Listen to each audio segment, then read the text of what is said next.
This episode of the Infamous Podcast is brought to you by CBS All Access. Looking for a new streaming service to add so you can watch more stuff? Check out CBS All Access. Hit up infamouspodcast.com/CBS and you can get a free 1-week trial to CBS All Access and check out things like Star Trek Discovery, Picard, Survivor, all the other cool stuff that CBS has to offer. Star Trek Discovery, I said that already. You should really watch that. So hit up infamouspodcast.com/CBS to learn more.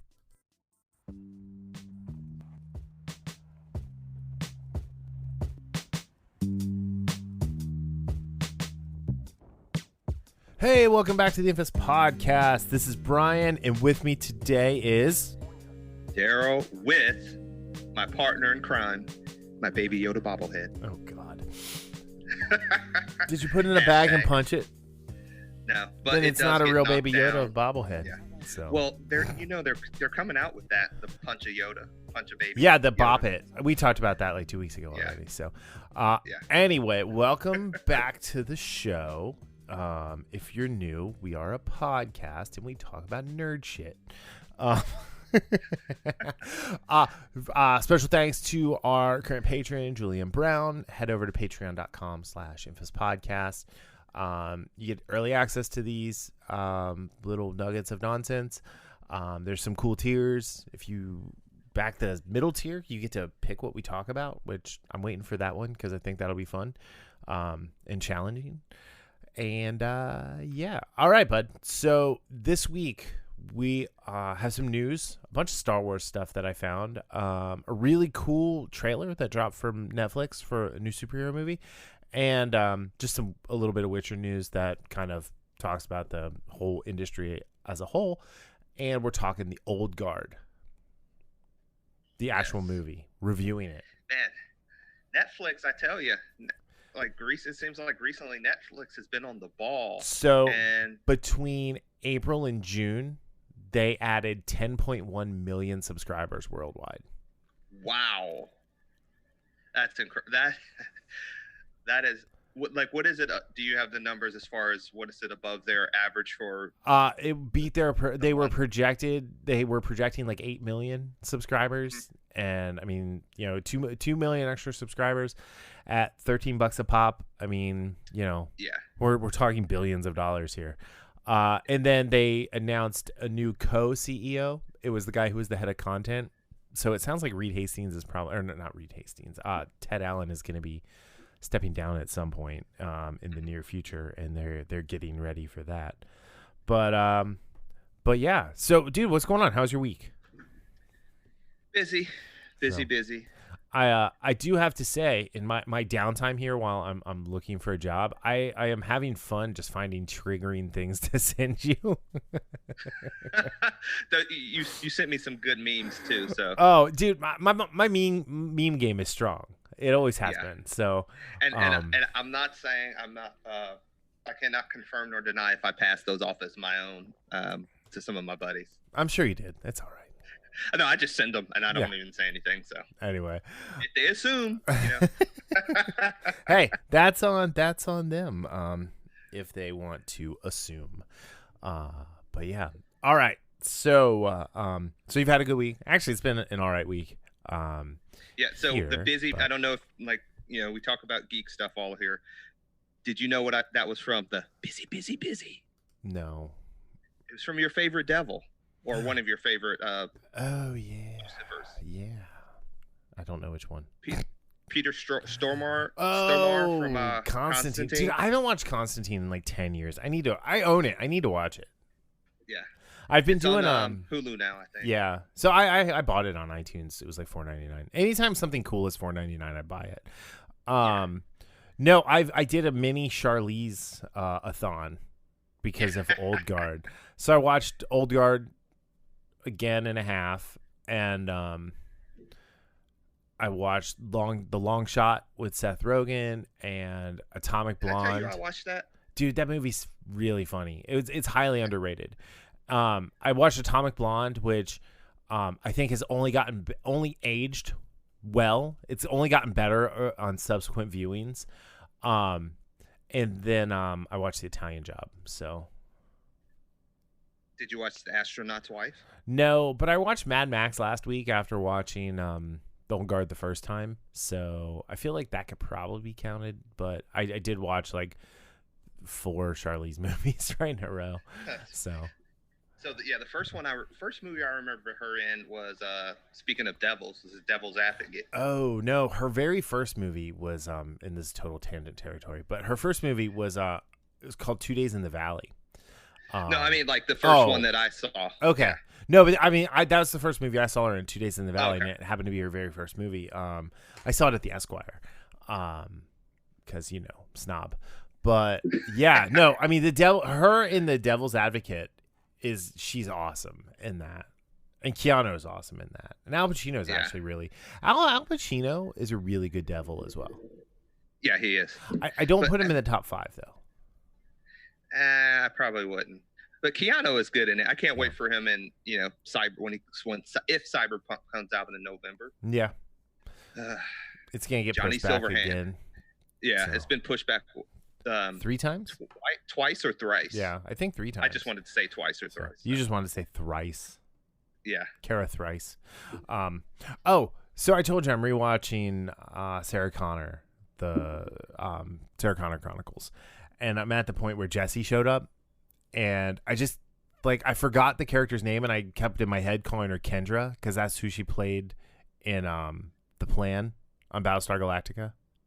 Oh yeah. When she was the ace from the Pegasus, but yeah. So, God, that's a good show. You should rewatch that, and we should talk about that. We should do like a rewind, a review rewind type thing where we talk about some older stuff. Anyway, all right. So kicking off the news bits, the first bit is The Watcher season 2 is set to resume production in August. Witcher.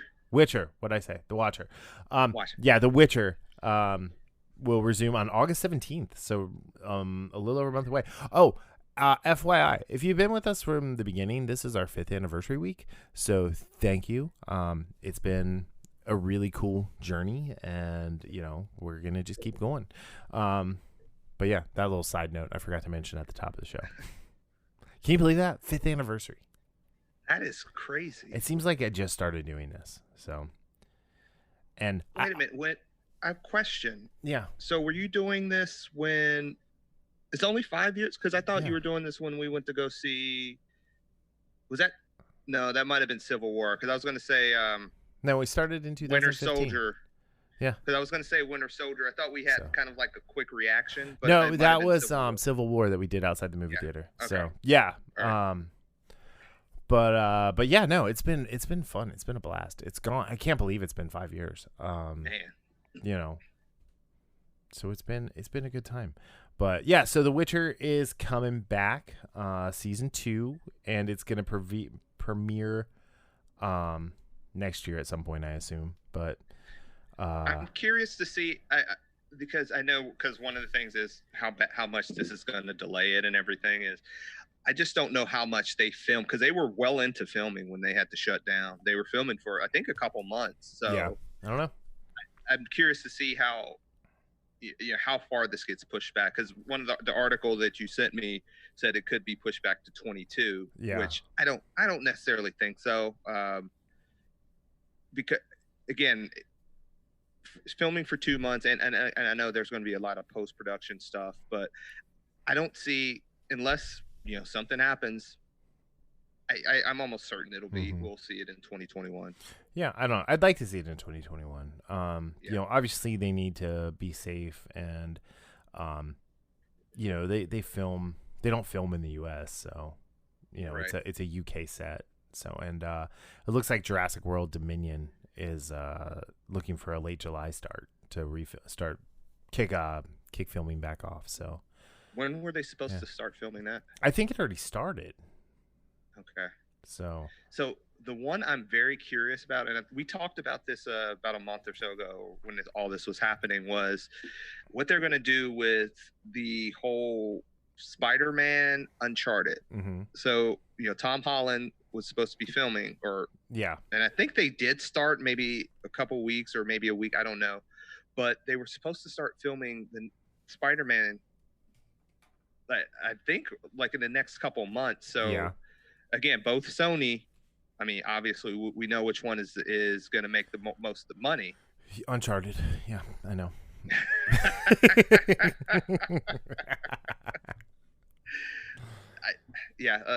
Hopefully it passes through the comic book curse, but, or the video game curse. Yeah, maybe, I don't know. We'll find out. But that'll be curious to see how some of these schedules get kind of flipped around and all that stuff. Yeah. Yeah, it'll be interesting. But yeah, all right. So our next tale of woe is StarWars.com announced that the Bad Batch is getting a spin-off series on D+. And that's really cool. So it's going to come out in 2021. It's got, the group coming back, which I think is really neat. Yeah, and I watched all of Rebels, but Clone Wars is one of those because I was trying to catch up for when we were talking about it. I watched the first couple seasons back in the day when it was out. Yeah. But, and that first season was rough. I mean, it was rough. It was hard to get through. Yeah. I mean, even now, knowing how everything pans out, the first season is hard to get through. Yeah, it's kind of like watching Buffy over again and watching season 1. Yeah. That goddamn Eric Balfour, man. He just I swear. He's Speaking like of Jesse. He's like the proto Grunberg. Just not fun to watch act.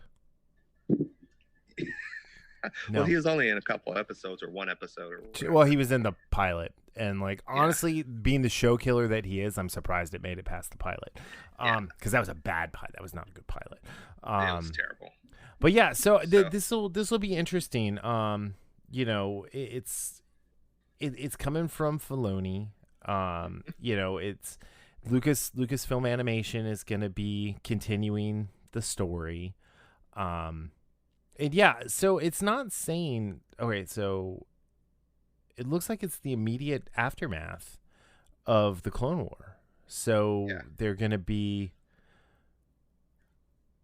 so it's in the post-Clone War era. Yeah, sweet. Mm-hmm. This is awesome. So they're going to go on daring mercenary missions as they struggle to stay afloat and find a new purpose. That's exactly what I want to see.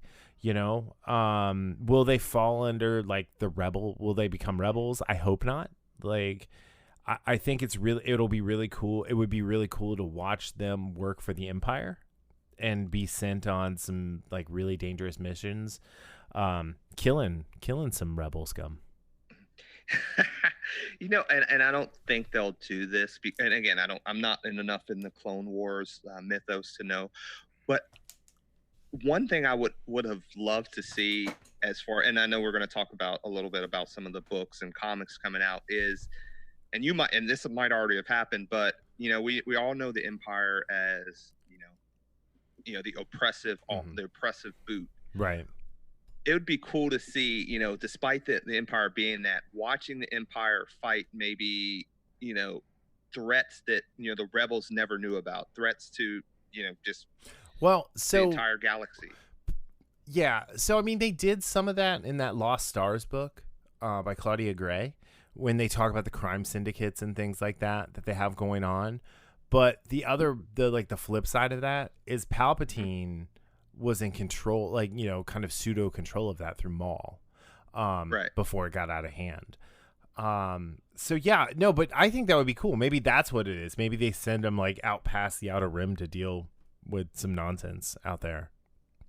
Yeah, I think that would just put a nice little spin on what we've always seen and known about the Empire, and just because it's something different. So, and I think because of the way the movies have shown the Empire, right? It's all bad.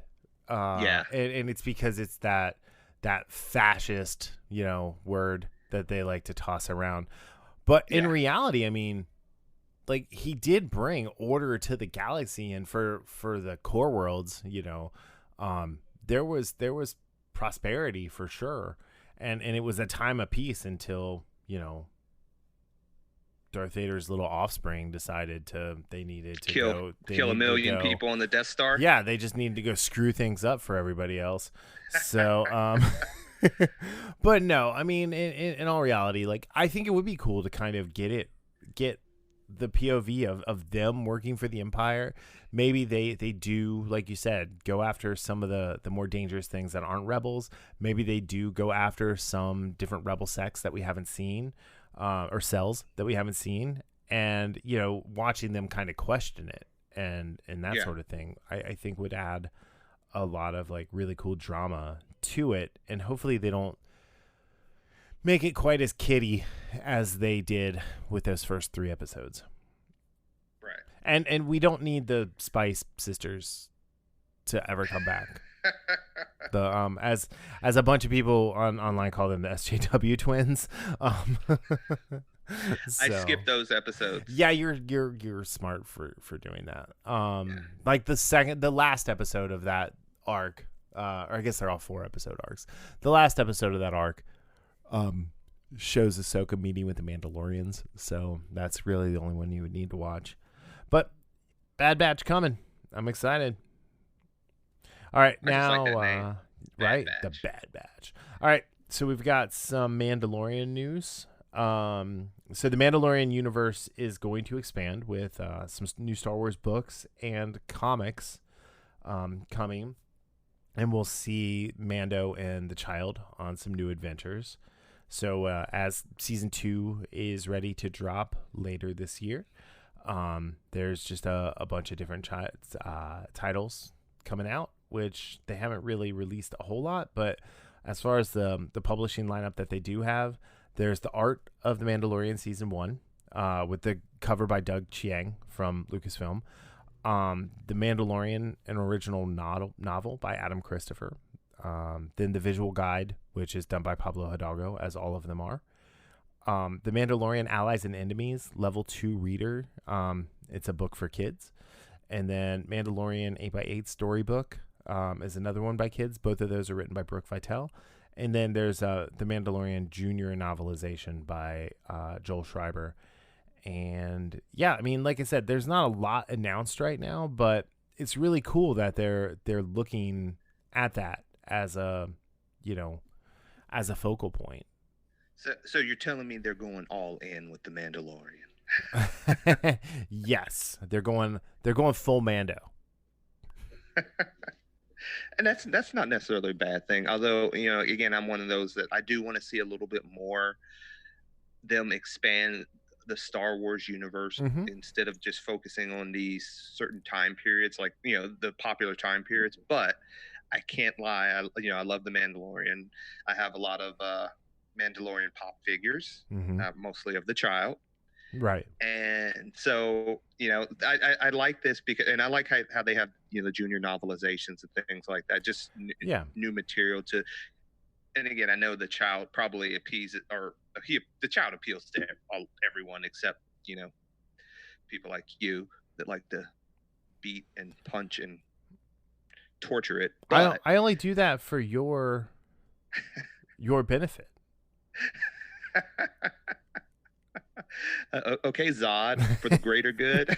It's literally just for you that I do that and send you those funny videos of me punching a Baby Yoda pillow in the middle of Target. And Angel's like, "What are you doing?" I'm like, "Sending Darryl a video," which I also sent to Haley. So yeah, you know how we're talking about the memes? Like every time I send you a Black Widow meme about her being dead, I send that to Haley as well, because she's the only person who gets more upset about that, mad at me for doing that than you. Anyway, all right. So other Mando news is Giancarlo Esposito was doing an interview, and he had mentioned that he feels like Moff Gideon, he did for Entertainment Tonight. Moff Gideon is a warrior and, a guy who's on the front lines, and that it might not be impossible that he's a Force sensitive. So that's kind of interesting to see. And it's something I've wanted to see for a long time in Star Wars, like the Force sensitives who aren't affiliated doing stuff. I don't know how you feel about that. No, I absolutely agree. I think that there, like, so much of Star Wars, in the past is focused on whether you're a Jedi or training to be a Jedi, or whether you're a Sith. And it's that eight. What about that huge population that doesn't necessarily have those abilities, but they can still do things, they can still sense things. Right. I'm rereading the Dresden Files by Jim Butcher. Love the series. Peace Talks just came out Tuesday for those that read the Dresden Files. But for those that read. Yeah. So, but Harry Dresden is a big time wizard. He's really young, so he doesn't have the experience of a lot of the wizards in the White Council. But they're actually, he even talks about people who don't have the the wizarding muscle or the magic muscle, but they still have abilities. And the importance of these people, because there's more of them than those that are really strong. So their ability to affect the world, despite not having those superpowers like a lot of these other wizards. And I look at this the same way. Whether you have that precognition of a split second or 2 seconds where right. you just know something's going to happen, and how and again, that based on a Jedi, that might not seem like much, but just think of in a battle, if you have that early warning radar of a second or 2 seconds, that's everything in a fight. So, right. I mean, just imagine like Anakin never gets found by the Jedi Order, and right. He goes through his life as a professional pod racer who uses those abilities to make those, like you said, split second decisions to affect the outcome of the race, or pulling be more nefarious with it, because he did have a dark side to him as a little kid. Yeah. No, that's right on. And again, let's not forget to mention Giancarlo is a national treasure. I love that guy. And I don't know if I sent that to you, but the trailer for Far Cry 6, just like he's going to be like the main villain. Yep. Or I'm assuming. And I've never played the Far Cry games, but that one, I love that good shot, like panning up with him with the cigar. Is really, really cool. But yeah, I'm really interested for Moff Gideon's story too, to find out how he got the Darksaber. Because when we left it was with Bo-Katan, and she was beginning to unite all the clans in the north to go beyond the wall to battle the White Walkers and everything. and so it's one of those things where, I mean, obviously Bo-Katan has to be dead at this time, so, or well, maybe not obviously, but I think it's safe to assume. And so we're gonna get some really interesting flashbacks of Mandalore, and hopefully a little bit of the Purge, the Great Purge, not Purge Night. But yeah, and Giancarlo is awesome. He's awesome in everything he's in. And he said his next stop is the Marvel Universe. So I'm just gonna put this out there right now. If he's not Norman Osborn, we riot. In Portland, we're coming for you, because you allow rioting on a massive scale. So, but seriously, like, he would be the perfect Norman Osborn. Yeah, he would. I'm just thinking about that and just listening to, just picturing him in that role. Yeah, and picturing him not getting us rioting in Portland, Oregon. So, yes, I mean, just burn that city to the ground, right? Nickelback made a song about that, I think, "Burn It to the Ground." I'm not familiar with that they band. Did. That's a band? Is that a solo act? Is that like Christian rock? What is that? Country? So I'm not sure. I'm not sure what you're talking about. Anyway. I don't know why they get so much flack, man. They're awesome. Dude, you're gonna get canceled. You can't say you like Nickelback. So it was nice having Darryl on the show while he could do it. So luckily you're not on Twitter, so you're all right. Yeah. Anyway, wretched hive of scum and villainy. Yeah. Anyway, so yeah, I think he even says, like, to have this saber means that I can use it, and I can do my own dirty work, that I'm a fighter, that I'm a warrior.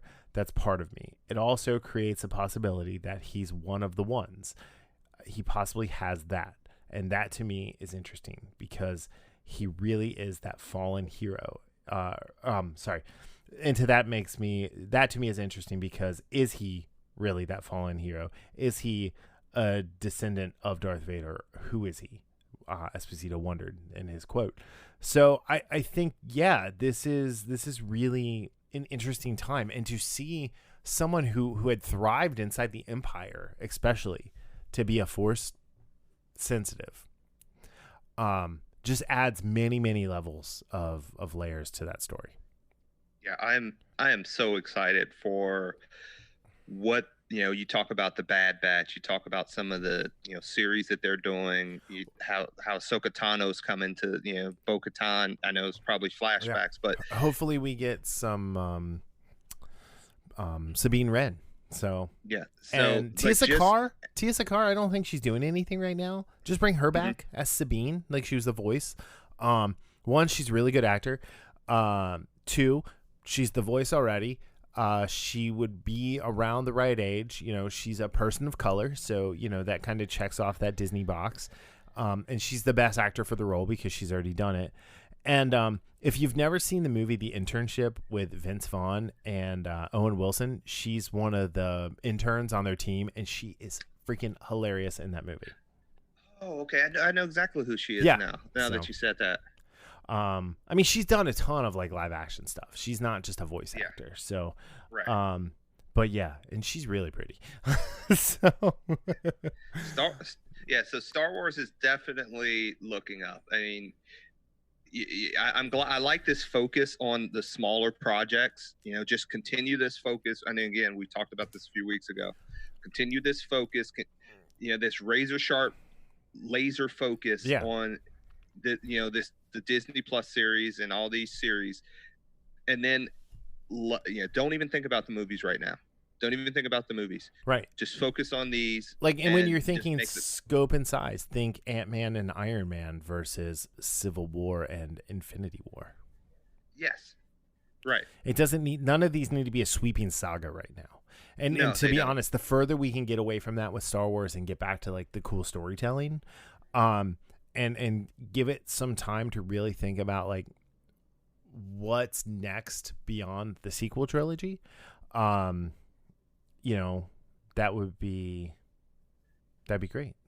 I agree, and I admit I'm one of those that because of how well the MCU did it, I have to get away from expecting movies that are under the same brand to necessarily connect like that. I was thinking about it when I was watching the new like preview for New Mutants that just came out today, and like my first thing is like I wonder how they're going to make it connect to, and then I stopped myself and I said, you know what, why just let me I'll just enjoy it for what it is. I agree. And I think I 100% agree that Star Wars, you don't need everything interconnected in this massive story. Yes, nice little Easter eggs for what's happening on this side of the galaxy or what have you is fine, but don't feel like you have to make this overarching story and everything connect. Just focus on that specific project and make it the best project you can.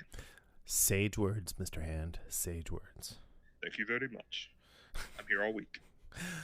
All right, so our last bit of news is something you shared with me. I wasn't quite sure. You didn't know about it. I did not. So I have been.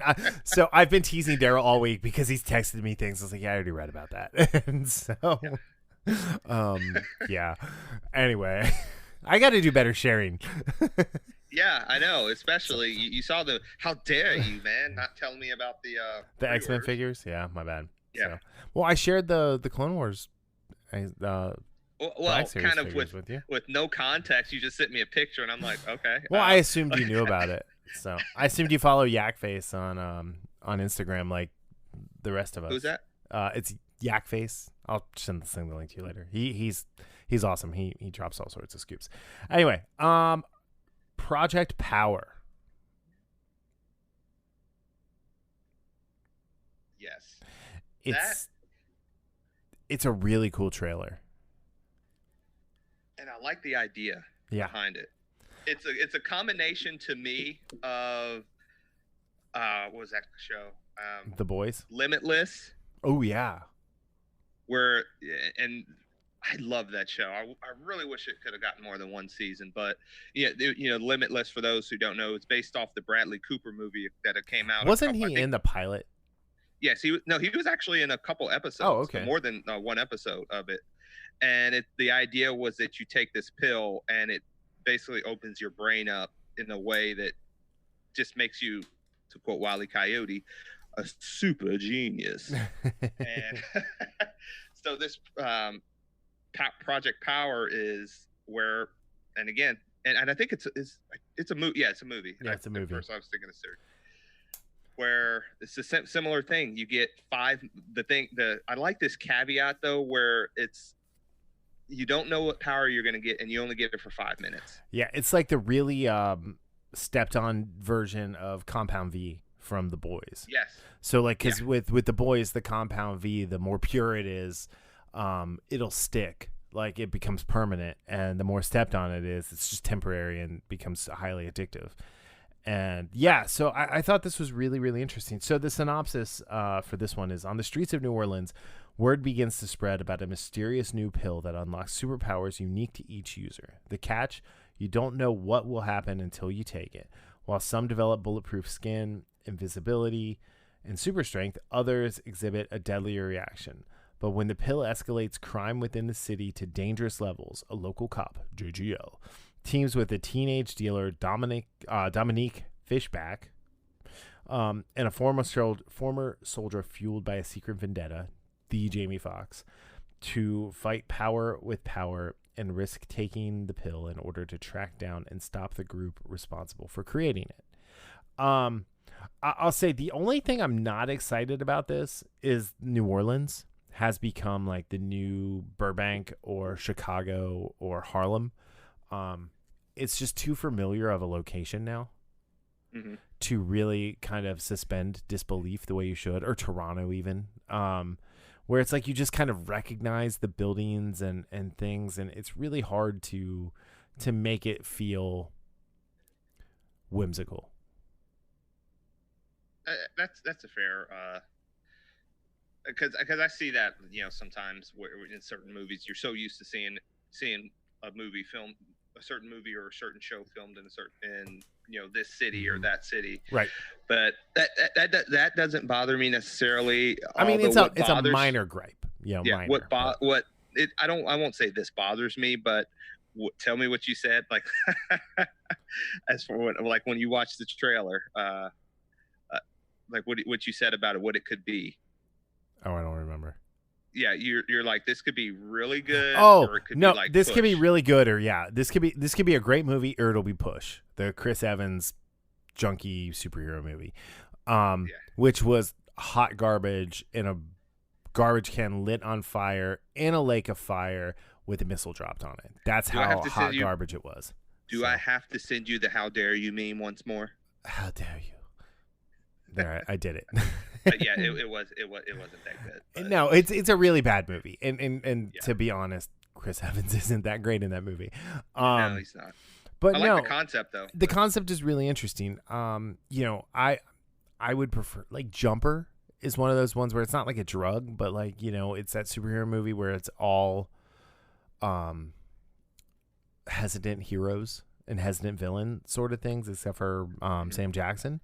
But I think I love Jamie Foxx. I think he is awesome in everything that he does, and he's a straight up chameleon, right? When you're watching a movie, it's not like, oh look, it's Jamie Foxx. It's whoever he is. Like in Stealth, like he was awesome. He was the only one who I actually believed was a fighter pilot between Jessica Biel and was it Patrick Wilson? Or was it Aaron Eckhart? I don't know. It was one of those guys.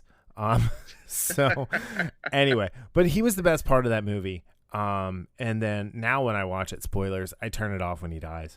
I don't even finish the movie because it's not worth it. I didn't even realize he died in that movie. Thanks a lot. JGL is a galactic treasure.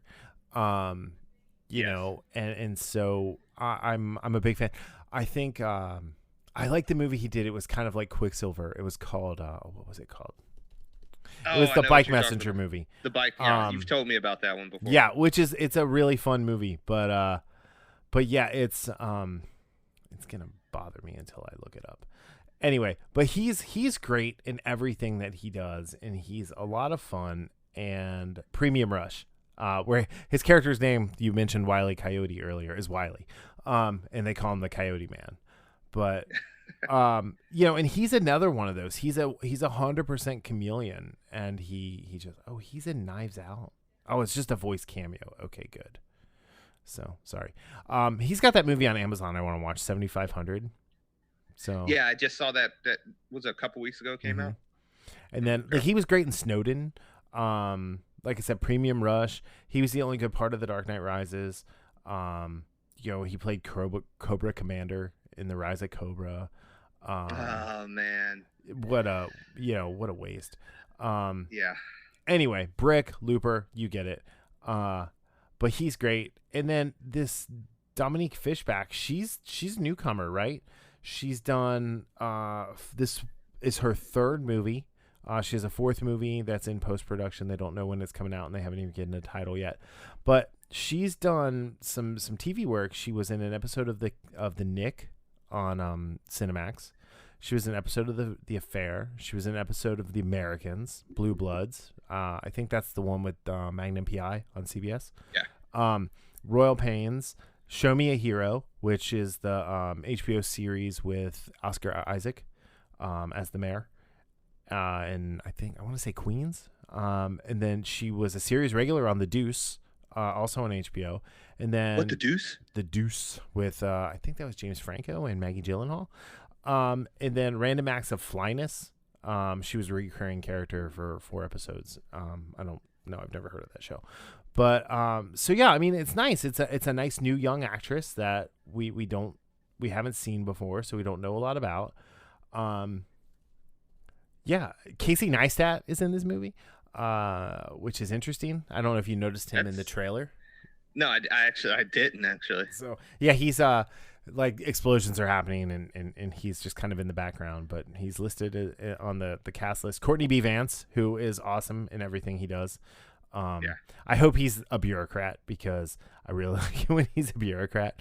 But yeah, I don't know. I'm really excited. It looked good. The special effects that we got to see looked really good. It's a new superhero movie. It's not based on anything other than itself. I'm always up for something unique like that. Like, there's plenty of great original material, whether it be comic books, movies, manga, anything you want to talk about like that. But I do like when we get stuff originality. Yeah, original. Yeah. Rodrigo Santoro is also in it. So Xerxes himself, and Machine Gun Kelly. Oh my god. So, but yeah, I think that comes out August 14th. I know it's next month. Yeah, August 14th. There was a really bad show that I really enjoyed on Showtime a couple years ago called Roadies. It got 2 seasons with Luke Wilson and Carla Gugino and Imogen Poots, and Machine Gun Kelly is in it, and he's actually really, really good in it. That's actually how I learned about him. But I'm not okay with him stealing my boy's wife. Oh, jeez. Bag's got a thing or two to say, I'm sure. So, but yeah. All right. So, I will definitely be talking about Project Power around August 14th. So, stay tuned for that one. All right, let's get down to the nitty-gritty with our main topic today. The old guard, as I've subtitled this episode, Immortal Badassery. Because I couldn't think of any better way to talk about it. So this is based on the Greg Rucka comic book. And actually, I told you that I thought there were 3 volumes. There's only 2. Mm-hmm. And the second one is in the midst of, I think the 5th issue, the final issue, came out this week or next week. So,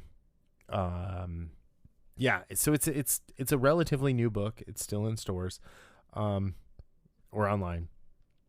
But Greg Rucka wrote the book, and then he wrote the screenplay. And then I think the coolest thing to find out about this movie is it was directed by Gina Prince Blythewood, who is best known for Love and Basketball, which with Omar Epps, which is a great ass movie. Sana Lathan. Yes, thank you. I can never say her name right, so I was really counting on you. She was Blade's mother too. Yeah, she was. And so seeing her do this really intense sci-fi superhero movie, I want to see more of that from her. Like she had a really great take on this. And the things that they added, so there's a lot of differences between the comic and the show, right? Right. And this is definitely something that is setting up for a franchise for sure. Yeah, and what from what I saw, and I haven't, it's not one of those verifiable things, but I did see a note that they've already agreed to, the main cast has already agreed to sequels, and a sequel at least, and it's Netflix is putting it, I don't know if necessarily into production, but kind of like putting it in line to start pre-production. I mean, stuff sometime down the road. This movie, it's 125 minutes long. Honestly, they probably easily could have shaved 15 minutes out of this movie, but that's most movies, right? That's not a knock on this movie at all. It's a $70 million budget, and it looks like it's a $150 million movie. Mm-hmm. Easily looks like it's a $150 million movie. But yeah, so we get Charlize Theron as Andy, or Andromeda Michi of Scythia, which is just the coolest fucking name ever. Kiki Lane from Cincinnati, Ohio herself, as Niall Freeman. Represent. So two things. In the comic, Andy never becomes mortal. By the way, spoilers. Spoilers, yeah. Okay, like before we start, just there's going to be spoilers, and we both loved it. So yeah, the fact that I watched this 2.5 times should tell you. And we both watched it disjointed the first time. Like I had to stop in the middle and go do some stuff, and then I came back and finished it. And then when I wanted to watch it all the way through, which I did, but before that I was just kind of bored, and I threw on the first 25 minutes of the movie before I had to go do something else, because it's such a great opening sequence. But yeah, so we've got Charlize Theron as Andy, Kiki Lane as Niall Freeman, who was a former U.S. Marine who joins the Immortal Club. Mathis Schoenertz? Yeah, Matthias Schoenertz. Yeah, Matthias, thank you. As Booker, and he was once a French soldier who fought under Napoleon. And did I hear right? He died from polio? No, he died fighting Napoleon. Oh, he died. Oh, okay. I misunderstood that. Okay, cool. That makes way more sense. Yeah, probably his accent. There were a couple things where there's some accents. I'm like, okay, what did they say? So we have Marwan Kenzari as Joe, who was a Muslim warrior during the Crusades, and then Luca Marinelli as Nicky, who was a former Crusader, and he and Joe started off as enemies, killed each other on the battlefield actually, and then became the greatest love story of all time. And I loved where they're talking. We're talking about like when they're talking with Niall about their history, and then Joe says we killed each other on the battlefield, and they were like several times. Right. I love the way that Joe described Nicky to their captors at that one point. Because when he's like, "You're a child," like it's such a cool little monologue that was just kind of like, it's totally Rucka. That's a total Rucka thing. And then we have Chiwetel Ejiofor as James Copley, who's a grieving former CIA agent who lost his wife to Lou Gehrig's disease, or ALS. What?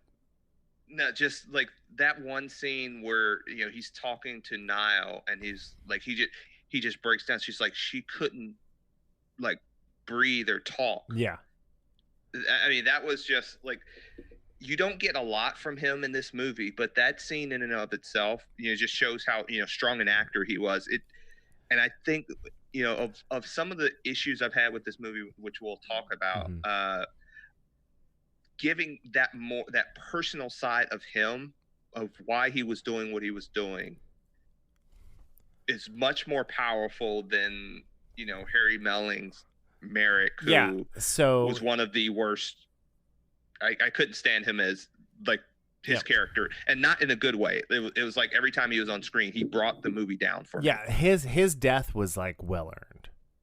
Yeah, and for those who watch Batman v Superman, it was very similar to Jesse Eisenberg. Again, I actually like Jesse Eisenberg and other stuff. Yeah, but I could not stand him as Lex Luthor. Right. And I couldn't stand him in Batman v Superman. And Melling, again, nothing wrong with he was Dudley. Yeah, he bullied Harry Potter back in the day. Yeah, and you're never going to recognize him because he's lost so much weight. He is so freaking skinny. Right? It's like, what's going on? And I mean, he was all right in the Lost City of Z as William Barkley. He's an okay actor.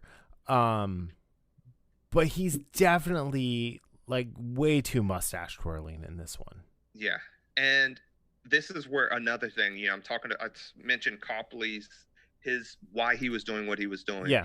If they could have made Merrick more compelling and him really feeling like he was doing this for the betterment of humanity. No, it was just all about the money. Yeah, that would have been so much stronger. Like you're talking about, I don't know if he would, like I was just thinking of Giancarlo Esposito just because we were talking about it. But like a stronger actor in that, and a stronger actor and character. I shouldn't say just the actor, but the character itself. Well, and it's funny because a lot of times we would look at this and be like, well, with a better director, but Blythe Wood is such a good character director, and she does so good with those little beats that you see in every other character, that the fact that Merrick was so mustache twirling, and then his evil doctor Meta Kozak, played by Anna Maria Marencia, or something, I don't know. She was awful too. Like those two were the worst parts of the movie.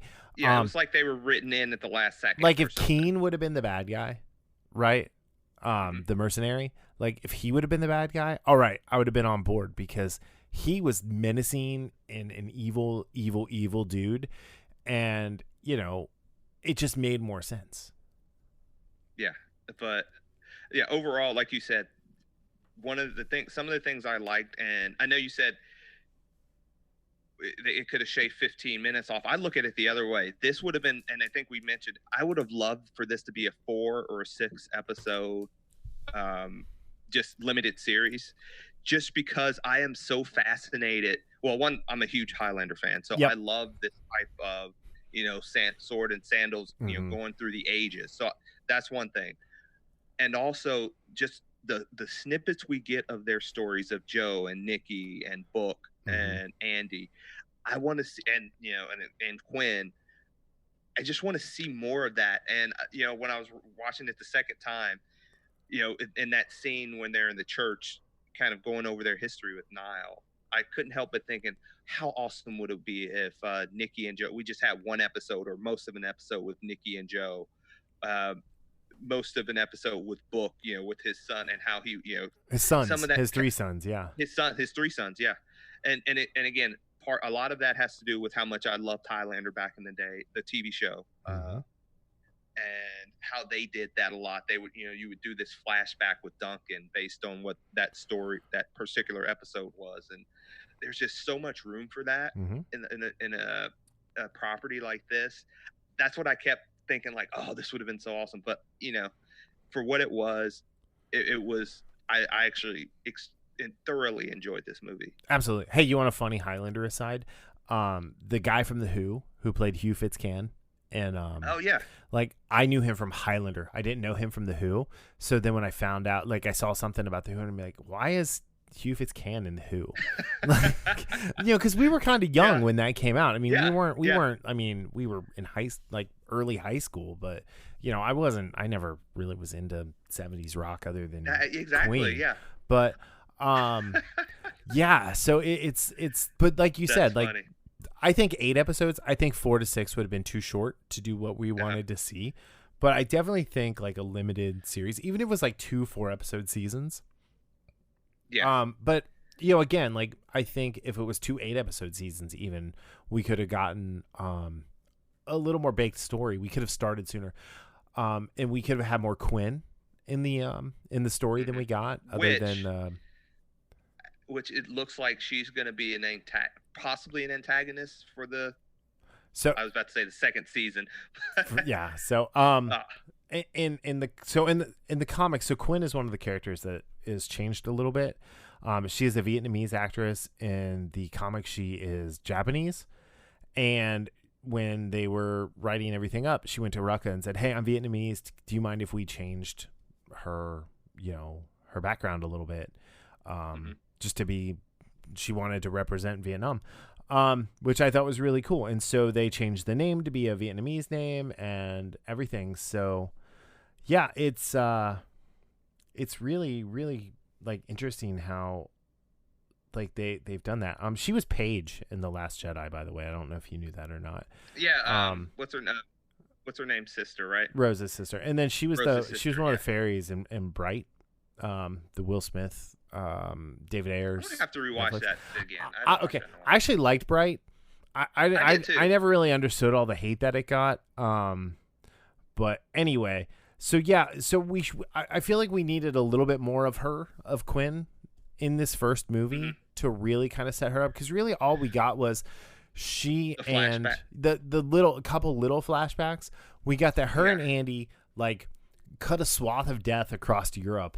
That made Genghis Khan come in his pants, and then they got caught. They got tried as witches. They kept trying to kill them, so they dumped her in an Iron Maiden and put her in the ocean.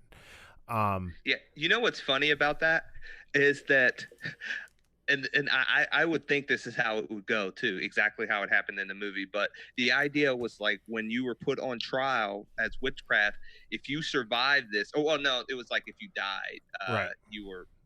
I'm sorry, I'm mixing up. Yeah, if you died, then you were, hey, you're not a witch. Yeah. You're fine. Whoops, my bad.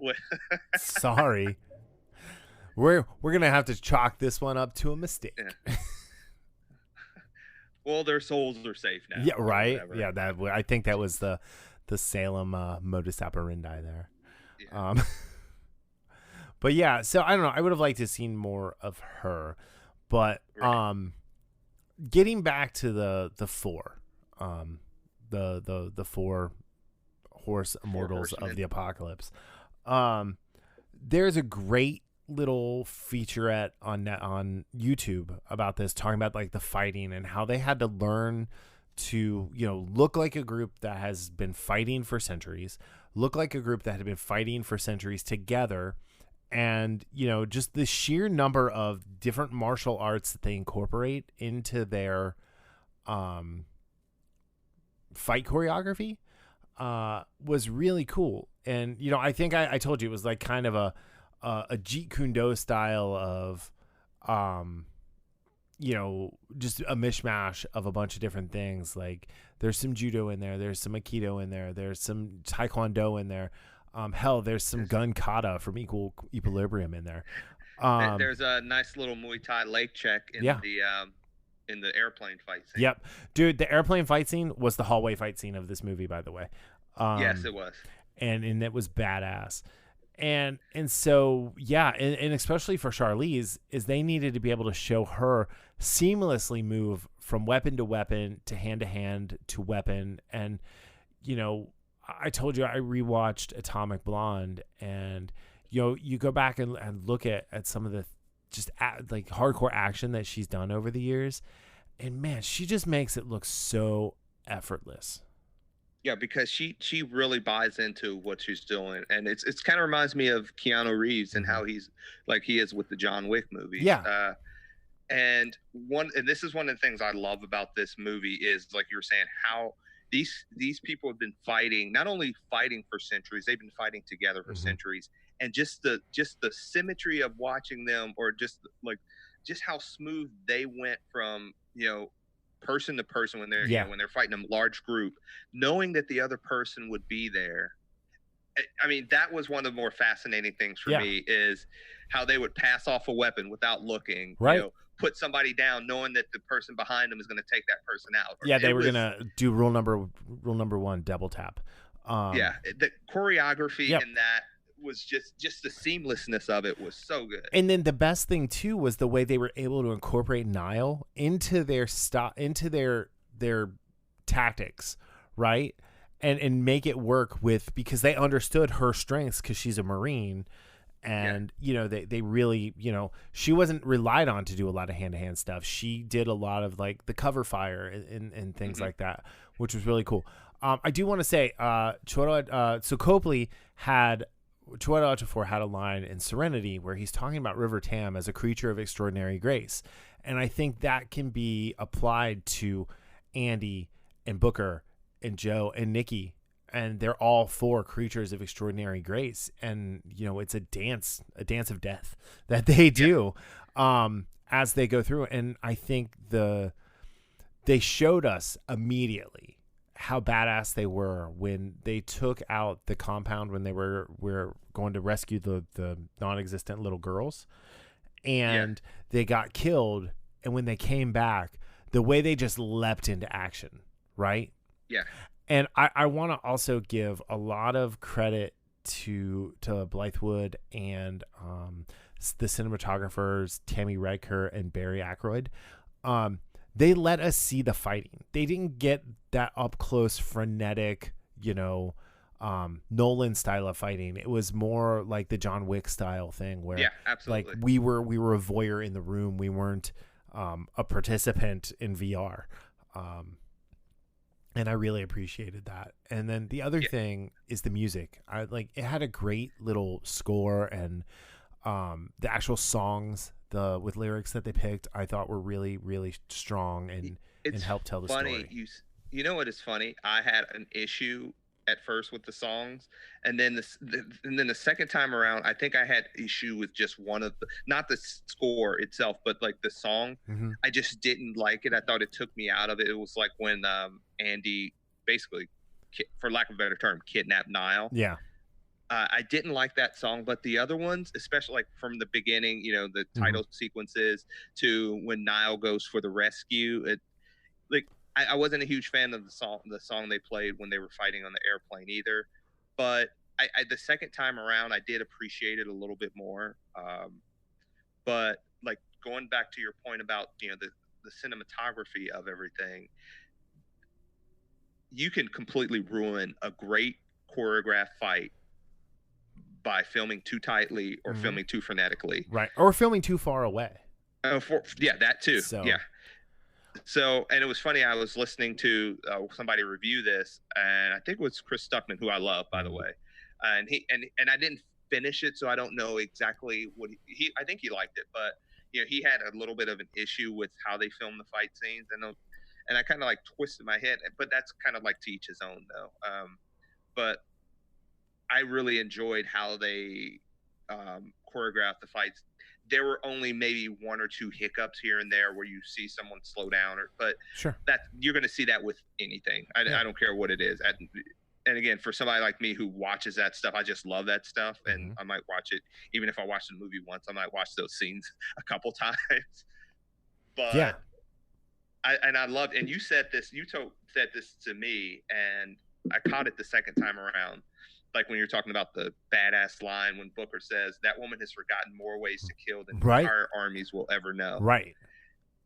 And that kind of goes into, the quote you were talking about where Ejiofor was talking about River. And these 4 people, just imagine, the proudest, the most decorated warrior in our times. And, I follow martial arts. I follow a lot of stuff. And imagine that multiplied by 6,000 years millennia. In her case in her case 6,000 years. And that it was like the leg check thing is like imagine how hard her bones are, dense her bones are from just that continuum microfractures, continually using it. I mean it's just, and that's one of those things that I would say Highlander didn't necessarily do as well, is show that with age, it's not just skills, it's just your body would be to the point of just like the most, just like a human machine. Yeah. And that's what we saw there, but it was a machine, not in a way of, not necessarily that, Well, just kind of in defense of Highlander real quick, it was more of a Canadian show than a US show, so they don't really understand how to fight anyway. Like George St. Pierre is the outlier. I'm not impressed by your performance. He's the outlier in that situation. Hey, don't forget the Red King. I was about to say Robbie Lawler, but crap. What is his name? I don't know. Fought Robbie Lawler twice, like one of the best fights I've ever seen. Rory McDonald. But I haven't seen him fight, so yeah. Oh, you'll have to watch that fight. Yeah. It was like 5 years ago. Okay, it was great. It might be on ESPN Plus. I'll have to look it up. Yeah, but like I just really, and again, I told you this earlier today too, is that I enjoyed this movie even more the second time around. Absolutely, 100%. There's little lines that you pick up. You pick up the idiosyncrasies between the four. The whole like Kiki, right, is sort of like Ava in Warrior Nun, just very without the constant running away. She wants she did to run away. Well, but no, she was sent away. That's the thing. No, she ran away. No, I will say she ran away, but it was for I understand the reasoning behind it. She wanted to see her family, which again, if you just say, "Oh, I die and now I'm immortal," what? And then somebody's telling you can't see your family again. I completely understand her need, even though the leaving your fellow, that's not her team, right. But I understood what drove her, and that's the thing. They did a good job of making us understand how important her family was to her. I mean, she lost her father when she was 11. Right. He was a soldier as well. And not just that, but how important the Marines were to her, because she was not too happy to be AWOL. Either. So, all right. So some of the production notes here. In March 2017, Skydance Media picked up the rights to adapt the comic, The Old Guard. And when Rucka signed the contract, it stipulated that a major scene highlighting the romance between Joe and Nikki from the comic also needed to be in the film adaptation. I can see a lot of directors cutting out that scene in the back of the armored truck when they were prisoners, because it really went a long way, again, to show us the connection that these people had. And when the guy's like, "Oh, what is he, your boyfriend?" And he was like, "You're a child. Like, he's more than this to me. He's the moon and the stars." And when he talked about after millennia, his kiss still excites him. Like, I mean, that's showing us, like, the way they were looking at each other and the way they interacted, and then the fact that when they got there, the way they opened the door and everybody in that place was dead but the two of them. It showed it really. They went Blythewood went a really long way of showing us and not telling us a lot in this movie, and I really, really appreciate that. Yeah, and in a movie like this, it's very easy to fall into the trap of telling too much and not showing enough. Yep. And that's what, and this, like you said, they showed us and they didn't tell us. And it was funny, the first time I watched this, that scene, I thought some of the lines, I was like, okay, that's a little cheesy. But again, it was one of those things where I understood it. The second time around, I don't know why, it really resonated more the second time with me. It just clicked, right? Yeah. Right.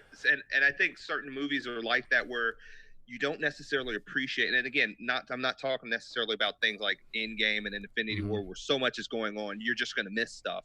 I mean, just movies like this, where there are certain things where I'll have one opinion of it the first time I see it, and then when I actually step back and watch it again, it's like, wow, that was really deep. And more than anything, it was necessary. It was necessary to explain that, you're talking about the connection, to show it, to show it, not just tell us about it. But it's like that scene, I kind of in the, like, just some of the little one-liners that were dropped through this, I likened it to the scene of an Atomic Blonde, where she calls him a cocksucker, and then at the end, and he's like, cocksucker, like, and she's like, I had to make it real. Or in the 2009 Star Trek, where Captain Pike asked Kirk, he's like, do you like being the only genius level multiple offender in the Midwest? And he says, maybe I love it, which I missed probably the first 4 times I saw that movie. Yeah. Right. And that, I mean, that goes so far to showing us who this version of Kirk is now. You know, it's really cool. All right. So in July 2018, Gina Prince Bythewood was hired to direct this. And in doing so, she became the first Black woman to direct a big budget comic book film. So one, kudos on Netflix for just giving us a great movie and not like getting all identity politics and you know, intersectionalism. Can't talk. Use your words. Words are hard, Darryl. Words are hard. Anyway, so I think that's great. And, you know, being a fan of hers from way back, like, I think it's about time she got this shot. You know, it was just, it's really, really good. Kiki Lane was confirmed to star in the film after Netflix picked up the rights in May of 2019. Marwan, Matthias, and Luca all joined the cast of the film, and in June 2019, Chiwetel Ejiofor, Harry Melling, and Veronica Go, I think that's how you say it, Quinn, joined the cast, and then it was at No's request that the character be changed to Vietnamese, and when Blythewood reached out to Greg Rucka, asked if he could accommodate it, he's like, absolutely. So, you know, I mean, that's the level of just respectfulness that we're working with on this movie. And, you know, Charlize Theron is one of the producers. Her production company was involved in this. And, yeah, I don't know. I mean, I don't know what else really to add. Yeah.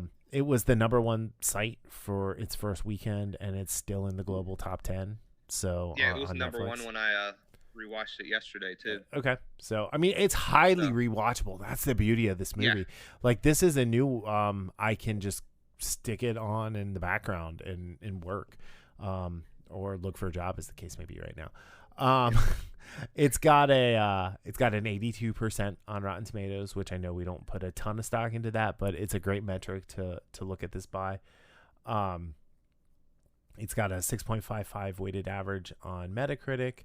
And it says the old guard is occasionally restricted by genre conventions, but director Gina Prince Bythewood brings a sophisticated vision to the superhero genre and has some knockout action sequences led by Charlize Theron, which I 100% agree with. And, you know, it is. Oh, I'm sorry. Metacritic has a weighted of 70 out of 100. My bad. I read that wrong. And it's got generally favorable reviews. So, you know, we've got some of the other reviews like B+, B-. The Daily Beast said it's the first movie without gay superhero. Oh, wait, hold on. Okay, that doesn't make. I don't think this person watched the movies. Anyway, but it's the first movie without gay superheroes or the extremely rare action film that feature queer characters and acknowledge their romance. The sexuality of the characters is matter of fact and inconsequential to their ability to kick total and complete ass, yet also given the dignity to express and showing their love, which is extremely consequential to their daily lives and has been for millennia. Okay, so yeah, I mean that's spot on what we were saying. I obviously didn't. I didn't read any of these reviews before we started talking about it because I didn't want to. And that's exactly what we're, you know, when people complain about, you know, well, you're just this, you know, you're ist, whatever it is. This is the perfect example of, it's not pandering. It's actually a strong part of the character. It's not just there, you know, to check off a box. It's a part of the character. It's a part of the story. And the vast majority, when I say vast majority, 90% of the people will see this, and have no problem with this, versus something that you see that's actually cooked up, you know, just to, you know, check a box. And that review is right in the sense of, I just loved overall, just the characters. And one of the things I didn't mention is I just love the chemistry between all four of them. And it's funny because I did have a little bit of the first part of the movie. I was having trouble relating to Nile, but it wasn't because of her. It was because she was the outsider, right? And all these other four, they were such a tight knit group. And I think that's one of those things that I liked about the movie, and I really caught the second time, is that why I had the problem with Nile at first. It wasn't her. It was just because she was the outsider to this, quartet of, just badasses that have been together for centuries. Right. Right. And, I think they did a really good job by the end of layering her in. And even the part where she wanted to go through the door first, and Andy's like, I go through the door first. How about if this doesn't work out, you go through the door first next time? Again, just great one-liners and just delivered with just the precision that the one-liners were delivered with, right? There wasn't a wasted beat to any of them. And the dialogue was all relatively tight. Like, there was very little wasted dialogue other than really anything that Merrick had to say. So, but so Anna Minta of Decider wrote, I hadn't read the Old Guard comic, and I didn't know that writer Greg Rucka had stipulated in his contract that whenever or however the film got made, it had to include that scene. So when it happened, well, it felt and still does feel like a huge freaking deal. It's just as passionate, just as charged, and just as sensual as Han and Leia, Peter and MJ. She didn't pay very close attention in the Hunger Games because she said Peeta and Katniss, or any other heterosexual couple who has a big kiss moment in an action movie over the years. And I agree for the 2/3 of the examples she gave. I don't feel like Peeta and Katniss had any palpable, what's his name? Josh Hutcherson and Jennifer Lawrence had zero chemistry. So. And although that kind of makes sense why they weren't supposed to, right? Like, she ended up with him because she felt bad. She settled. Yeah. And obviously she couldn't trust Gale anymore because, he went full on villain. Yeah. So, I'm really looking forward to exploring this world more. Yeah. So, I'm really looking forward to it. I highly recommend picking up the comics. They're well worth a read. Greg Rucka is hands down my favorite comic book writer. So, and he's one of my favorite just out and out writers. Like, he's got some great, actually you would like his novels, Darryl. So, oh really? Yeah. They're about, he's got a whole series about a guy named, Atticus Kodiak, who is a bodyguard, who becomes an assassin, who becomes, a whistleblower. It's really, really cool. And then his Queen and Country, which is a comic that he wrote for Oni Press. He wrote a couple of Queen and Country novels that are also really, really good with about Tara Chance.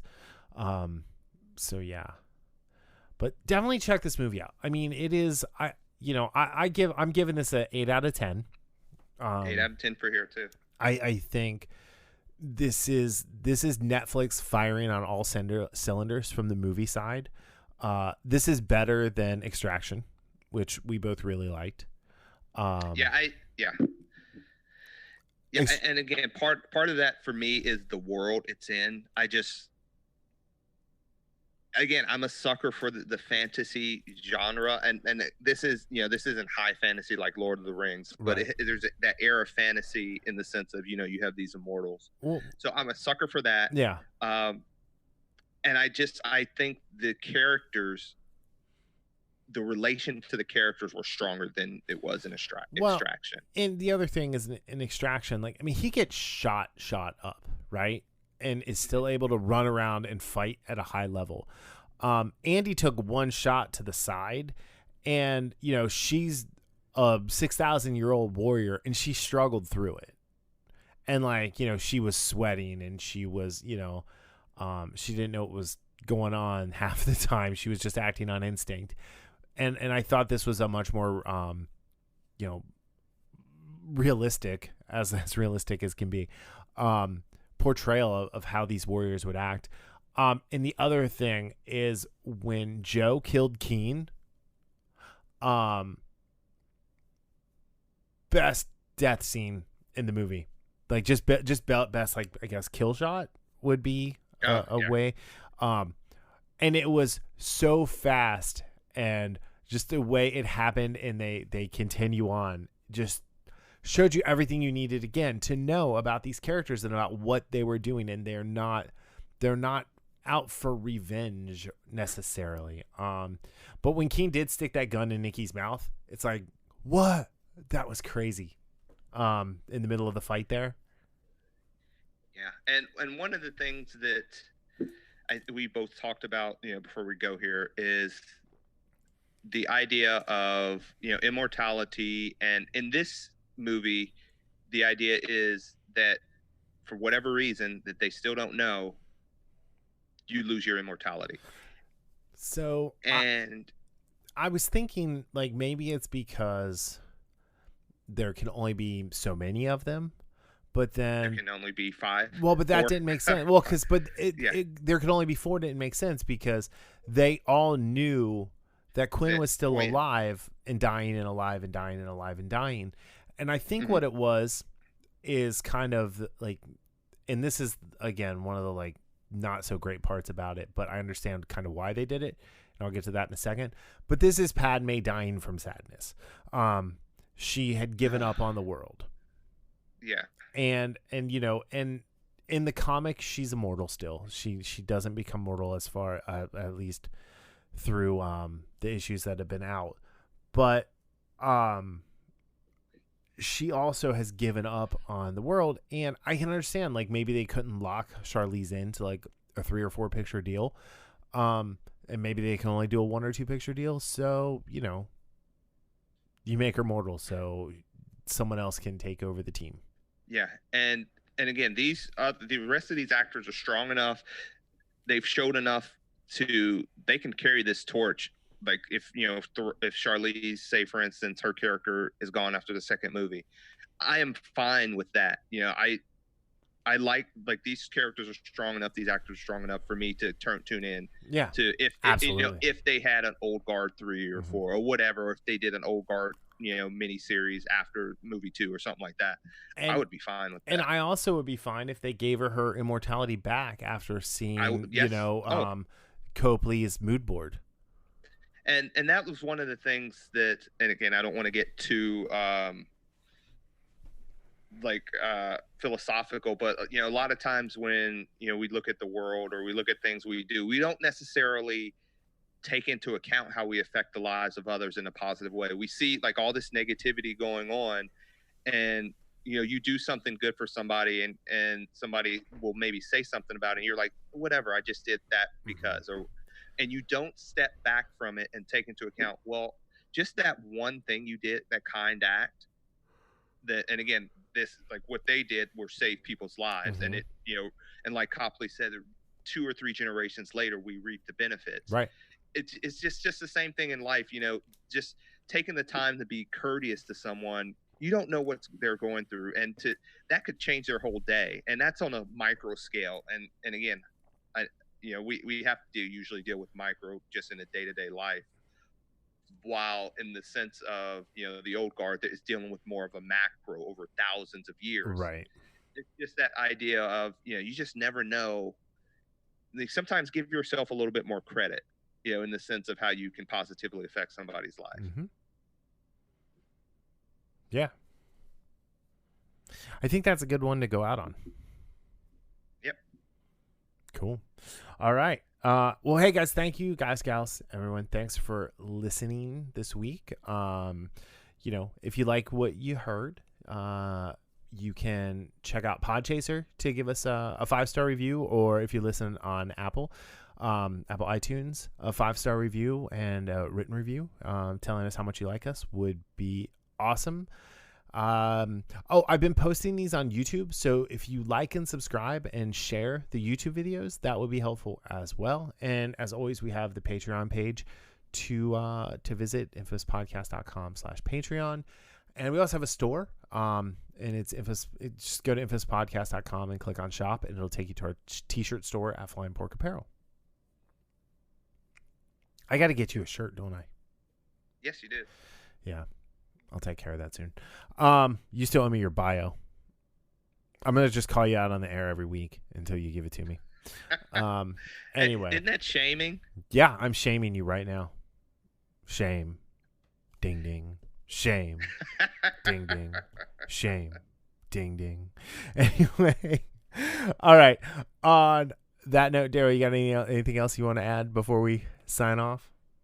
No, I would just say, take a couple hours out of your day and check this movie out. It's a lot of fun. It's well worth it, and it is a great example of the 180 Netflix has taken in the movie category here on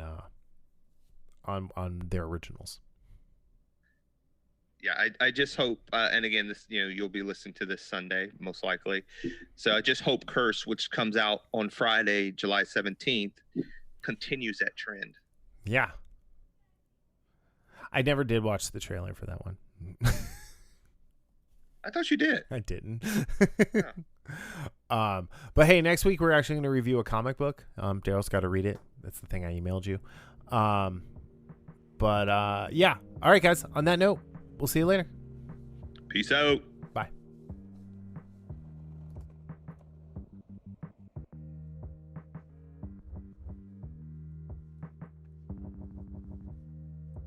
The Infamous Podcast is recorded in Kings Mills, Ohio, just north of Cincinnati, with new episodes out every Sunday. You can find more information about the show online at infamouspodcast.com or on Facebook, Twitter, and Instagram as @infamouspodcast. You can subscribe to the show on Apple Podcasts, Spotify, Google Play, iHeartRadio, or your favorite podcatching app. If you're enjoying the show, consider giving us a 5-star review on Apple Podcast or check out our Patreon at patreon.com/infamouspodcast for our new tiers and rewards. The Infamous Podcast is hosted and produced by me, Brian Tudor, with music provided by Michael Henry from meetmichaelhenry.com. You can find me on social media on Facebook, Twitter, and Instagram as @BrianTudor. So, whenever you're listening to the show, have a great day, night, evening, weekend, whenever it is, and we'll see you next time. Later.